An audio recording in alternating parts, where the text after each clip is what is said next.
جو اپنا دین بچانے کے لیے ایک غار میں چھپ گئے تھے اور اللہ تعالیٰ جل شانہ نے اپنے فضل سے ان کی حفاظت فرمائی۔ دقیانوس کے زمانے میں ایک مقتل تیار کیا گیا اور افسوس شہر کے اندر جو لوگ بتوں کی پرستش نہیں کرتے تھے ان کو اس مقتل میں لے جا کر کے قتل کر دیا جاتا۔ لوگ ڈرتے ہوئے بتوں کی پرستش کرنے لگے۔ اسی شہر میں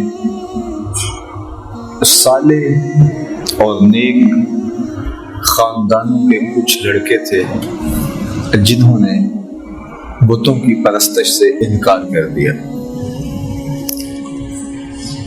بادشاہ نے ان کو بلایا اور کہا کہ تم اگر بتوں کی پرستش نہیں کرتے ہو تو تمہیں بھی مقتل میں لے جا کر کے قتل کر دیا جائے گا، لیکن تمہاری اٹھتی جوانیاں، ان فوان شباب، خوبصورت چہرے مجھے اس بات سے روکتے ہیں کہ تمہیں قتل کروں، لیکن میں اپنے فیصلوں کو صادر کرنے والا ہوں۔ البتہ تمہیں 3 دن کی مہلت دیتا ہوں، تم سوچ لو ورنہ تمہیں بھی قتل کر دیا جائے گا۔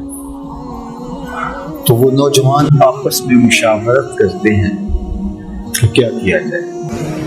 کفر کو، بت پرستی کو تو کسی صورت میں ہم قبول نہیں کریں گے، دوسری صورت قتل کر دیے جائیں۔ راستہ یہ نکالا کہ شہر چھوڑ دیں اور کسی غار میں جا کے پناہ لے لیں۔ تو ان سب لڑکوں نے گھروں سے کچھ ضروری سامان لیا اور جا کے ایک غار میں پناہ لی۔ راستے میں ایک چرواہا ملا،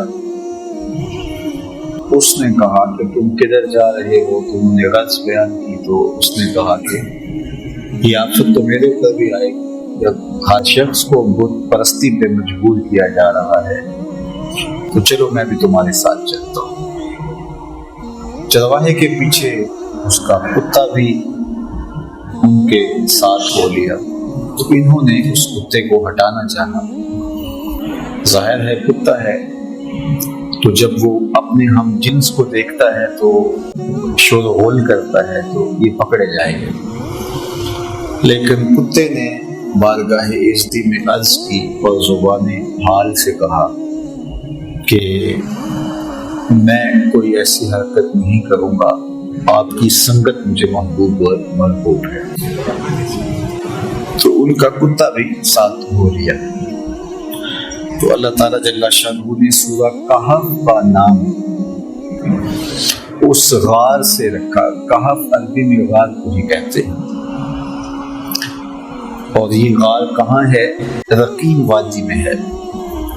یہ رقیم وادی کہاں ہے اس کے بارے میں علماء کا اختلاف ہے۔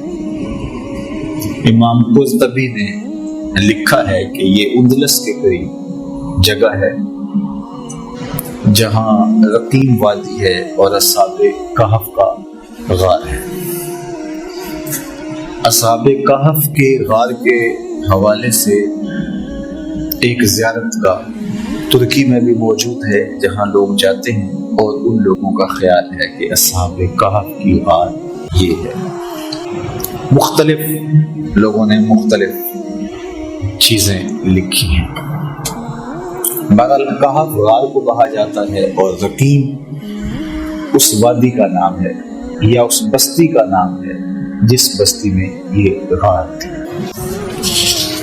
تو اللہ تعالیٰ جل شانہ نے قرآن مجید کے اندر ارشاد فرمایا،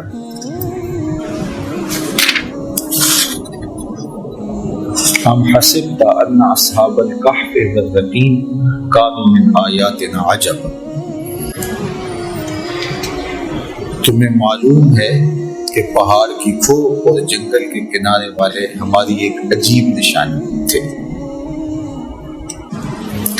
اب بادشاہ نے جب سختی کی کہ لوگوں کو بت پرستی پہ آنا پڑے گا، تو اپنا دھرم بچانے کے لیے، اپنا دین بچانے کے لیے، اپنا ایمان بچانے کے لیے یہ چند نوجوان تھے جنہوں نے فیصلہ کیا کہ شہر چھوڑ دیں گے اور اپنا دین بھی بچائیں گے اور اپنی جان بھی بچائیں گے۔ شہر نہیں چھوڑتے تو یا دین جائے گا یا جان جائے گی۔ اگر بادشاہ کی مان لیتے ہیں تو دین سے ہاتھ دھونے پڑیں گے، اگر نہیں مانتے تو جان سے ہاتھ دھونے پڑیں گے۔ تو تیسرا راستہ یہ نکالا کہ دین بھی بچ جائے اور جان بھی بچ جائے۔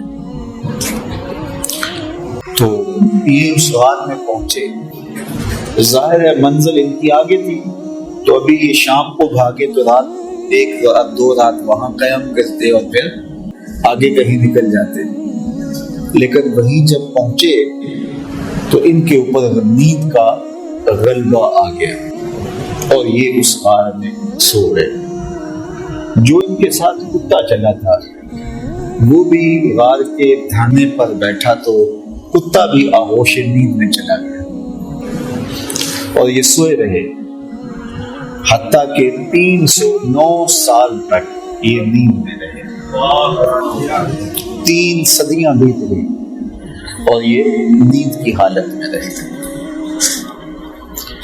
اور اللہ جل شانہ نے ان اپنے پاک باز بندوں کے لیے اہتمام یہ کیا کہ ان کو بھوک اور پیاس بھی نہ لگی۔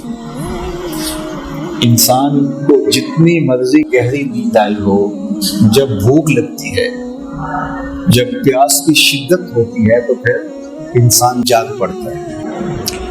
تو یہ الوہی اہتمام تھا کہ اللہ جل شانہ نے ان کو بھوک اور پیاس بھی نہ لگنے دی کہ یہ جاگ پڑے۔ انسان باہر سے شور سنتا ہے تو شور کی وجہ سے بھی جاگ پڑتا ہے۔ تو اللہ تعالیٰ جل شانہ ارشاد فرماتا ہے فَضَرَبْنَا عَلَىٰ آذَانِهِمْ فِي الْكَهْفِ سِنِينَ عَدَدًا، اور ہم نے اس غار میں ان کے کانوں پر گنتی کے کئی برس تھپکا دیے، کانوں پر تھپکا لگا دیا کہ کوئی نامناسب آواز جو ان کو بیدار کر دے وہ بھی ان کے کانوں تک نہ جائے۔ اتنا عرصہ انسان ایک کروٹ پہ پڑا رہے تو پھر عضو بدن ساکت ہو جاتا ہے، لیکن اللہ تعالیٰ قرآن مجید میں ارشاد فرمایا وَنُقَلِّبُهُمْ ذَاتَ الْيَمِينِ وَذَاتَ الشِّمَالِ، ہم ان کی کروٹیں بھی بدلتے رہے۔ یہ سوئے رہے اور ہم اپنے فضل سے، اپنے کرم سے ان کی کروٹیں بھی تبدیل ہوتی رہی۔ اللہ اکبر۔ اب ظاہر ہے کوئی وہاں سے گزرا ہو اور وہاں ان کو دیکھا ہو تو ارشاد فرمایا وَتَحْسَبُهُمْ أَيْقَاظًا وَهُمْ رُقُودٌ، اور اگر کوئی ان کو دیکھے تو یہ لگے کہ یہ جاگ رہے ہیں حالانکہ یہ سوئے ہوئے تھے۔ اور پھر یہ بھی ارشاد فرمایا وَتَرَى الشَّمْسَ إِذَا طَلَعَتْ تَزَاوَرُ عَنْ كَهْفِهِمْ ذَاتَ الْيَمِينِ وَإِذَا غَرَبَتْ تَقْرِضُهُمْ ذَاتَ الشِّمَالِ وَهُمْ فِي فَجْوَةٍ مِّنْهُ۔ یہ جس غار میں سوئے پڑے تھے تو جب سورج وہاں سے گزرتا تو ہم سورج کو تھوڑا سا دائیں بائیں کر کے گزارتے تاکہ ان کے غار میں دھوپ کی وجہ سے بیداری نہ ہو۔ کیسا نیند کا اہتمام کیا گیا، کہا کانوں پہ تھپکے لگا لیے اور تاکہ شور ان کو نہ اٹھائے، اعضاء کہیں جامد نہ ہو جائیں، ہم کروٹیں بدلتے رہیں، دھوپ کی شدت کی وجہ سے گرمی سے کہیں بیدار نہ ہو جائے۔ ہم نے نظام قدرت کو بدل دیا، نظام فطرت تبدیل ہو گیا۔ یہ کوئی حدیث ہوتی تو شاید کوئی اس کو ضعیف کہہ کے انکار کر دیتا کہ تم اللہ کے ولیوں کے بارے میں اتنی بڑی بات کر رہے ہو، نظام ہستی تبدیل ہو گیا۔ لیکن یہ قرآن ہے، کوئی انکار بھی نہیں کر سکتا۔ اللہ اکبر۔ وَتَرَى الشَّمْسَ إِذَا طَلَعَتْ تَزَاوَرُ عَنْ كَهْفِهِمْ ذَاتَ الْيَمِينِ وَإِذَا غَرَبَتْ تَقْرِضُهُمْ ذَاتَ الشِّمَالِ۔ کہا ہم نے سورج کے رخ کو بدل دیا، وہ آتا سیدھا، لیکن جب غار کی جگہ آتی، ان کا پہاڑ آتا، تو یہ سورج تھوڑا سا خم کھا کے گزر جاتا۔ اللہ اکبر۔ اور پھر ارشاد فرمایا وَكَلْبُهُمْ بَاسِطٌ ذِرَاعَيْهِ بِالْوَسِيلِ، اور ان کا کتا جو ساتھ چلا تھا وہ کلائیوں کو پھیلا کر کے غار کی چوکھٹ پہ بیٹھا ہوا تھا۔ یہ بھی ایک اہتمام ہے، کوئی چرواہا گزرتا ہوا آئے تو وہ کتے کو دیکھ کر کے جو ہے وہ سائڈ پہ ہو جائے، اور کوئی جانور آئے، کوئی موذی جانور بھی، تو 309 سال کا عرصہ بیت گیا، کئی موذی جانور آئے ہوں کہ گزرے ہوں گے، کتے کو دیکھ کے وہ بھی رخ بدل گئے، پہلے دار بھی بٹھا دیا۔ اللہ اکبر۔ یہ عرصہ بھی 309 سال کا۔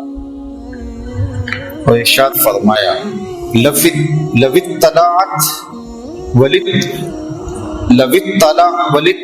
اطلعت علیہم لولیت منہم فرارا ولا ملیت منہم رعبا، اگر تو انہیں جھانک کر دیکھے تو ان سے پیٹ پھیر کر بھاگے، ان کی ہیبت تیرے سینے میں بھر۔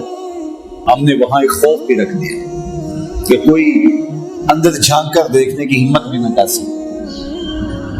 اللہ کے ولی سو رہے ہیں، قدرت نے الوہی اہتمام کر رکھا، سورج بھی رخ بدل کے گزر جاتا ہے، کتا غار کے دھرنے پہ بیٹھا ہے، کوئی اندر آنے کی ہمت نہیں کر پاتا، ان کے کانوں پر ہم نے جو ہے وہ تھپکے لگا دیے، کوئی آواز بھی ان تک نہیں پہنچتی، دھوپ غار کے اندر جاتی نہیں ہے کہ وہ بیدار ہو جائے، بھوک اور پیاس کی شدت انہیں تنگ کرے اور وہ بیدار ہو جائیں، ایسا بھی نہیں ہے۔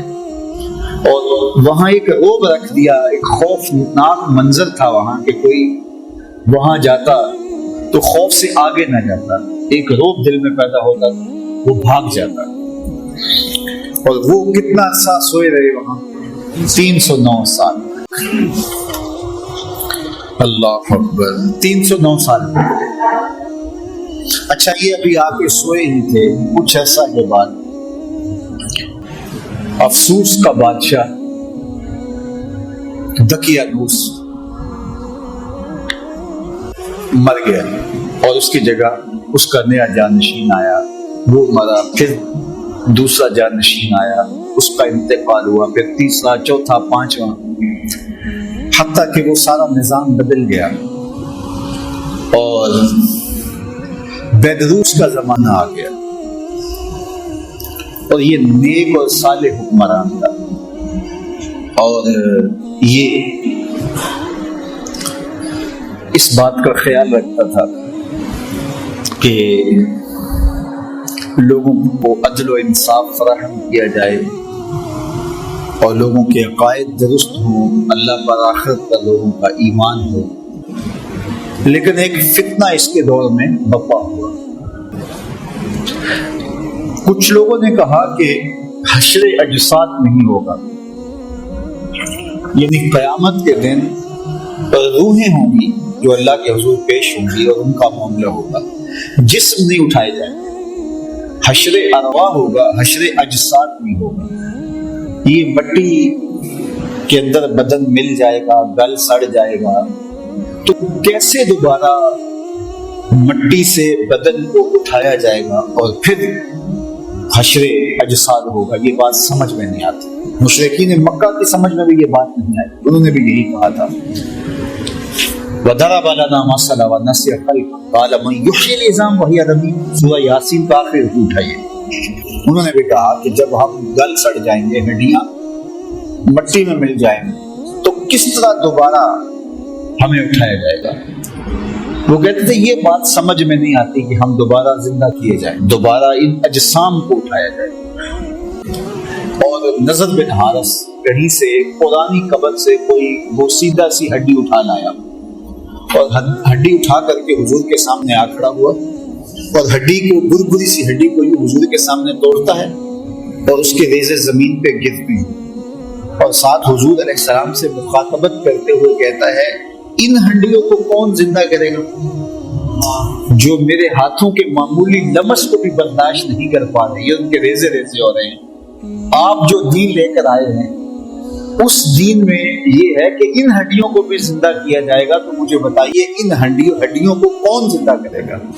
قل یحییھا الذی انشأھا اول مرہ وہو بکل خلق علیم. فرمایا محبوب فرما دیجیے یہ تو ہڈیاں ہیں, جب ہڈیاں بھی نہیں تھی جس نے انسان بنا لیا وہ ہڈیوں کو بھی زندہ کر لے گا. اب تو میٹیریل موجود ہے لیکن بکھرا پڑا ہے, میٹیریل ہے کمزور ہو گیا ہے.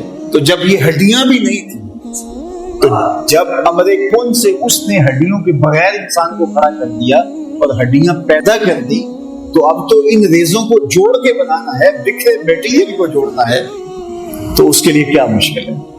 تو بہت سارے لوگوں کی بات یہ سمجھ میں نہیں آتی, وہ کہتے ہیں کیسے ہو سکتا ہے. اللہ اکبر. تو اس زمانے میں بیدروس کے زمانے کے اندر یہ 300 سال کا عرصہ ہے دقیانوس سے بیدروس کے زمانے کا, مورخین نے لکھا ہے. تو اس زمانے میں حشر اجساد پہ بات ہو گئی تھی اور لوگوں کے دو گروہ بن گئے تھے. ایک طبقہ کہتا تھا کہ جسم بھی اٹھائے جائیں گے اور روحوں کو تو موت نہیں ہے, اور دوسرا طبقہ کہتا ہے کہ نہیں, جو گل سڑ گئے مٹی میں وہ کیسے اٹھائے جا سکیں گے, 3 دن کے بعد تو بدن پھٹنے لگتا ہے اور کچھ عرصے کے بعد ہڈیاں بھی گل جاتی ہیں, تو کس طرح جو ہے وہ دوبارہ اٹھایا جائے گا مرنے کے بعد. ہاں روحوں کا حشر ہوگا, اجساد کا حشر نہیں ہوگا. یہ اس بحث میں پڑے ہوئے تھے, شہر میں یہ ہنگامے تھے, اس عنوان سے مناظرے تھے, طبقات تھے, اور ملک بیدروس بہت پریشان تھا کہ کس طرح قوم کو سمجھایا جائے. اور ادھر ان اللہ کے ولیوں کو سوئے ہوئے 309 سال بیت چکے تھے. اچانک ایک کی آنکھ کھلی, پھر دوسرے کی کھلی, تو چند لمحوں کے اندر یہ سارے جاگ کے بیٹھ گئے. اب بیٹھے ہی تھے کہ بھوک کی شدت محسوس ہوئی, اور جب شدت محسوس ہوئی تو کہا کہ جاؤ کوئی شخص چھپ چھپ کے جائے اور جا کے ہمارے لیے کھانا لے آئے, اور دیکھے کہ کسی کو پتہ نہ چلے. پہلے تو پریشان ہوئے کہ ہم کتنی دیر سوئے ہیں. بعض نے کہا دن کا کچھ حصہ سوئے ہیں, رات کو آئے تھے اور اب چاشت کا وقت ہے تو بس ہم کافی دیر سے سوئے ہوئے. بعض نے کہا نہیں, ہم شاید پرسوں سے سوئے ہوئے ہیں. جب دیکھا تو ناخن بڑے ہوئے تھے, تو بال بھی بڑے ہوئے تھے, تو کہا ہمارا معاملہ کوئی عجیب ہی لگتا ہے. ہمارے بدن پہ اتنی تھکن بھی نہیں ہے کہ ہم مدتوں سوئے ہوں, اور پھر کیسے ہو سکتا ہے کہ ہم اتنی دیر سوئے رہے ہوں, اور جو ہے وہ کیسے ممکن ہے. تو پھر کہنے لگے خیر ہمارا معاملہ کچھ عجیب سا ہی ہے. انہوں نے پہلے تو بحث کی, قالوا لبثنا یوما او بعض یوم, پھر کہا قالوا ربکم اعلم بما لبثتم, اللہ خوب جانتا ہے ہم کتنی دیر سوئے. چھوڑو اس بحث کو, بھوک کی بڑی شدت ہے تو کوئی جائے اور جا کے شہر سے چھپ چھپ کے چلا جائے اور کھانا لے آئے. تو ان میں سب سے سینئر اور بڑا جو شخص تھا اس کا نام حضرات مفسرین نے یملیخہ لکھا ہے. تو اس کو انہوں نے جو ہے وہ سونے کے سکے دیے اور کہا جاؤ تم جا کے شہر سے کوئی کھانا لے آؤ. یہ جب شہر کی جانب بڑھا تو شہر کا دروازہ, عمارات ساری بدلی دکھائی دی. ابھی کل ہی تو نکلے تھے اور ماجرا کچھ اور تھا. آج عمارتیں کچھ اور ہیں. آج سے 50-60 سال پہلے کوئی شخص یہاں راہ والی روڈ سے اتر کر کے یہاں کینٹ کے اندر کسی پرانی بستی میں آیا ہو, اور 60 سال 70 سال کے بعد اگر وہ دوبارہ وہاں سے اترے تو یہ عمارتیں, یہ عالی نصب سڑکیں, یہ لشکار مارتی مارکیٹیں, یہ جگہ جگہ باغات, پھوٹتے فوارے, وہ کہے گا یہ میں کدھر آ گیا ہوں. میں 80 سال قبل آیا تھا, یہاں تو یہ بستی ہوتی تھی, یہاں قبرستان ہوتا تھا, یہاں پیپل کا درخت ہوتا تھا, یہاں برگد کا سایہ دار گھنا شجر ہوتا تھا, یہاں کنواں چلتا تھا, یہاں کھیت تھے, یہ کیا منظر ہے. تو اب اس بات کو تو 300 سال گزر گئے تھے. تو حضرت یملیخا جب داخل ہوئے شہر میں تو شہر کا نقشہ ہی بدلا ہوا ہے، لیکن جب لوگوں کو دیکھا تو شکلیں وہی تھی، ملتی جلتی۔ خیر، ایک عجیب حیرت ہے، ایک نانبائی کی دکان پہ گئے، اس سے کھانا طلب کیا، انہوں نے کھانا دیا، تو انہوں نے جب اس کو سکے دیے تو وہ حیرت زدہ ہو گیا کہ، اور غور سے دیکھا، کہا یہ تو دقیانوس کے زمانے کے سکے ہیں۔ اس کو لگا کہ اس کو کوئی پرانا خزینہ ملا ہے، پرانا کوئی خزانہ ملا ہے، اور انہوں نے کہا کہ یہ تو دقیانوس کے زمانے کے ہیں۔ تو اس نے کہا کہ یہ دقیانوس کا زمانہ نہیں ہے، کہا وہ تو 300 سال ہو گئے اس دنیا سے کوچ کیے ہوئے اس کو۔ تو کہا کہ یہ کیا تم بات کر رہے؟ اس نے کہا تم کیا بات کر رہے؟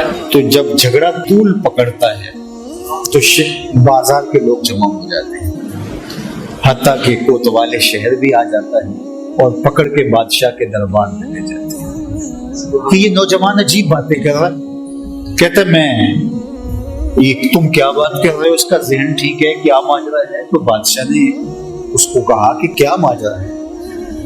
تو اس نے بتایا کہ ہم تو اپنا دین اور دھرم بچانے کے لیے شہر سے نکلے تھے، دقیانوس کا زمانہ تھا، تو اب یہاں بدلے ہوئے حالات، ہمارے پاس سکے ہیں، ابھی کل کی بات ہے۔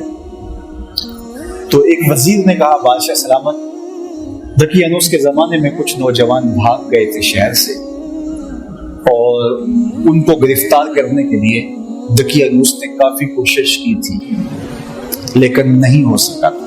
پھر تختیوں پر ان کے نام لکھوا کر شاہی خزانے میں رکھ دیے تھے، اور کہا تھا کہ یہ جب بھی پکڑے جائیں ان کو کڑی سزا دی جائے۔ تو کہیں یہ وہی نوجوان ہو، تو وہاں سے وہ تختیاں لائی گئی اور اس کے اوپر وہی نام لکھے ہوئے تھے۔ تو حضرت یملیخا کو بھی بات سمجھ آ گئی، ان کو بھی بات سمجھ آ گئی۔ قرآن مجید نے یہ سارا منظر نامہ بیان کیا ہے۔ اللہ اکبر۔ پھر یہ لوگ بادشاہ سمیت یملیخا کو لے کے ان کے غار تک پہنچے، اور جب لوگوں کو آتے ہوئے دیکھا تو یہ سارے گھبرا گئے کہ ہم پکڑے گئے، کیونکہ غار کے اندر موجود باقی لوگوں کو تو پتہ نہیں تھا کہ وہاں ماجرا کیا ہوا اور ہم کتنا عرصہ سوئے رہے۔ تو جب یہ بہت مضطرب ہوئے تو حضرت یملیخا بھاگ کر آگے چلے گئے اور جا کے ان کو ساری کہانی سنائی کہ اللہ نے ہمیں عرصہ تک سلائے رکھا۔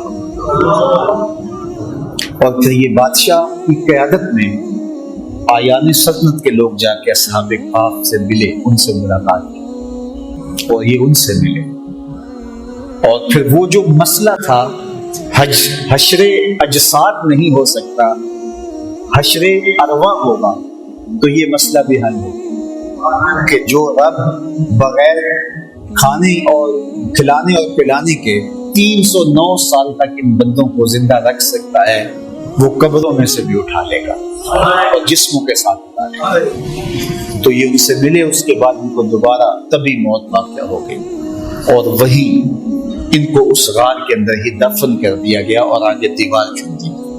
وہاں اللہ نے قرآن مجید میں ارشاد فرمایا کہ یہ سب وَكَذَلِكَ أَعْثَرْنَا عَلَيْهِمْ، یہ کیوں سب کچھ ہوا؟ لِيَعْلَمُوا أَنَّ وَعْدَ اللَّهِ حَقٌّ، تاکہ لوگوں کو پتہ چل جائے کہ اللہ کے وعدے سچے ہیں۔ وَأَنَّ السَّاعَةَ لَا رَيْبَ فِيهَا، اور قیامت کے قائم ہونے میں کوئی شک نہیں، اجساد کا ارواح ہوگا۔ إِذْ يَتَنَازَعُونَ بَيْنَهُمْ أَمْرَهُمْ فَقَالُوا ابْنُوا عَلَيْهِمْ بُنْيَانًا۔ اللہ اکبر۔ فرمایا پھر وہ وقت بھی آیا وہاں کے لوگوں کا اختلاف ہو گیا، بعض نے کہا کہ یہاں جو ہے وہ عمارت کھڑی کر دی جائے، لیکن وہ لوگ جو غالب ہوئے انہوں نے کہا یہاں ہم مسجد بنائیں گے۔ ارشاد فرمایا قال الذین غلبوا علی امرہم لنتخذن علیہ مسجد، ہم یہاں مسجد بنا دیں گے تاکہ یہاں لوگ آ کر کے نماز پڑھیں اور پاک بندوں کی قربت کی برکتیں حاصل کریں۔ تو ان کو وہاں دفن کر کے دیوار کے آگے دیوار کر دی گئی اور ساتھ مسجد بنا دی گئی، اور یہ بادشاہ وقت کے حکم سے، آیان سلطنت کے مشورے سے یہ ہوا۔ اللہ اکبر۔ اب اللہ تعالیٰ قرآن مجید میں ارشاد فرماتا سیقولہم ثلاثۃ رابعہم کلبہم، بعض نے کہا 3 تھے چوتھا ان کا کتا تھا، ویقولون خمسۃ سادسہم کلبہم، بعض نے کہا 5 تھے چھٹا ان کا کتا تھا، رجما بالغیب، یہ ان کی اس طرح کی باتیں ہیں، ان کے اندازے ہیں، ان کی تک بندیاں ہیں۔ وَيَقُولُونَ سَبْعَةٌ وَثَامِنُهُمْ كَلْبُهُمْ، بعض نے کہا کہ وہ 6 تھے اور 7واں ان کا کتا تھا، 7 تھے 8واں ان کا کتا تھا۔ قُلْ رَبِّي أَعْلَمُ بِعِدَّتِهِنَّ مَا يَعْلَمُهُمْ إِلَّا قَلِيلٌ، ارشاد فرمایا کہ تمہارا رب خوب جانتا ہے، محبوب آپ فرما دو میرے رب کو خوب پتہ ہے وہ کتنے تھے، تمہارا موضوع نہیں ہے کہ ان کی تعداد کتنی تھی، تم اس میں الجھ کے نہ رہ جاؤ کہ وہ 7 تھے، وہ 5 تھے، وہ 3 تھے، چوتھا ان کا کتا تھا، چھٹا ان کا کتا تھا یا 8واں ان کا کتا تھا۔ تمہارا موضوع یہ نہیں ہے، تمہارا موضوع یہ ہے کہ مر کر دوبارہ اٹھنا ہے اور ایک ایک عمل کا حساب دینا ہے۔ بعض اوقات ہدایت حاصل کرنے کی بجائے لا یعنی ابحاث کے اندر مبتلا ہو کر کے ہدایت کو لوگ ضائع کر دیتے ہیں۔ تو کہا کہ تمہارا یہ رب خوب جانتا ہے، وہ 3 تھے یا 5 تھے یا اس سے زیادہ تھے، تمہاری کیا غرض، جتنے بھی تھے تمہاری نظر اس مقصد پہ ہونی چاہیے تھی کہ انہوں نے کفر کو قبول نہ کیا اور شہر چھوڑ دیا، تو تمہاری نظر اس پہ ہونی چاہیے کہ 309 سال تک بغیر کچھ کھائے پیے وہ زندہ رہے اور اللہ نے ان کو اٹھا لیا تو تمہیں بھی حشر کے دن اٹھا لے گا۔ اس کے لیے جو ہے وہ کوئی مسئلہ نہیں ہے۔ تو اللہ جل شانہ نے اس واقعہ کو بیان کیا۔